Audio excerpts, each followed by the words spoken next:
আচ্ছা কমরেড, আপনারা শুনেছেন কি কারণে আমরা আজকে রাস্তায় রয়েছি। এরকম একটা প্রাকৃতিক দুর্যোগের মধ্যে দাঁড়িয়েও গোটা রাজ্য জুড়ে কমরেডরা রাস্তায় নেমেছে সাধারণ মানুষকে নিয়ে।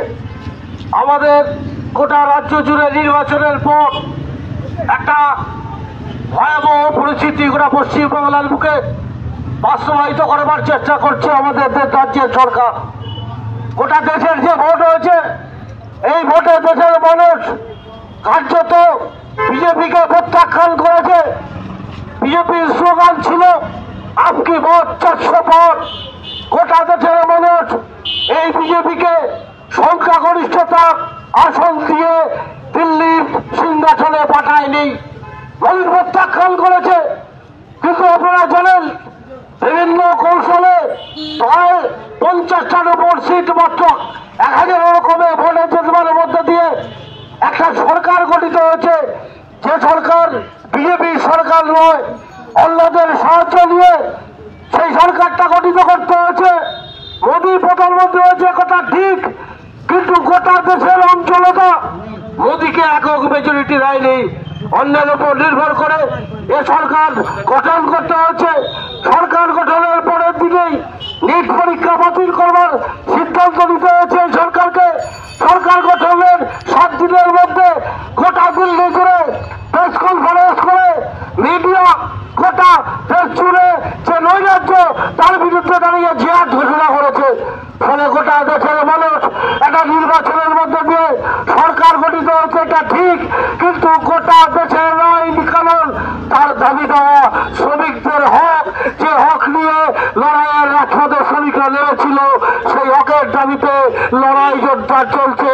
সেই হকের দাবিতে শ্রমিকদের সোচ্চার কণ্ঠস্বর এখনো রাজপথে কণ্ঠস্বর রাজপথে আমরা আমাদের আলোচনার পরিপ্রেক্ষিতে তা বর্ষিত হচ্ছে।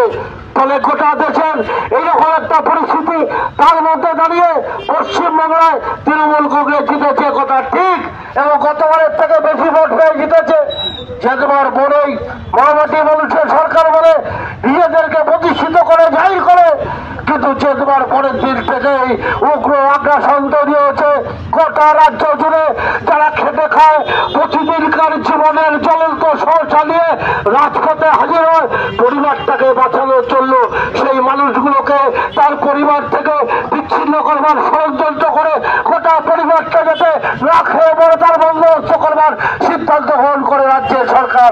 ফলে সেই পরিবারের ছেলে মেয়েদের পড়াশুনো, সেই পরিবারের রুটি রুজি, তার চিকিৎসা সমস্ত কিছু বন্ধ করে দেওয়ার সিদ্ধান্ত গ্রহণ করে রাজ্যের সরকার। রাজনৈতিক প্রতিহিংসা কম ভোট পেয়েছে শহরে, রাজনৈতিক প্রতিহিংসার কারণে আমাদের রাজ্যের সরকার এই সিদ্ধান্ত গ্রহণ করে। তার বিরুদ্ধে দাঁড়িয়ে ধর্মতলায় হাজার হাজার হকাররা জড়ো হয়েছে। গোটা রাজ্য জুড়ে লড়াই চলছে। হকার উচ্ছেদ চলবে না। অবিলম্বে 2014 সালের যে আইন, সেই আইন অনুযায়ী বিকল্প ব্যবস্থা না করা পর্যন্ত এই হকারদের উচ্ছেদ করা যাবে না।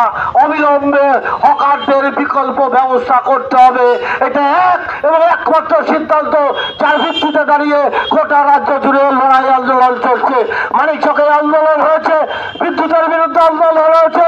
ফলে ওরা আন্দোলনের কণ্ঠগুলোকে প্রতিরোধ করতে চায়, আন্দোলনের কণ্ঠটাকে চেপে ধরতে চায়। ফলে মানিকচকে আমাদের শ্রমিক আন্দোলনের অন্যতম নেতা বিনা কারণে, বিনা দোষে, কোনো কেস না থাকার কারণে রাতের অন্ধকারে বাড়ি থেকে তুলে নিয়েছে, তাকে অ্যারেস্ট করে।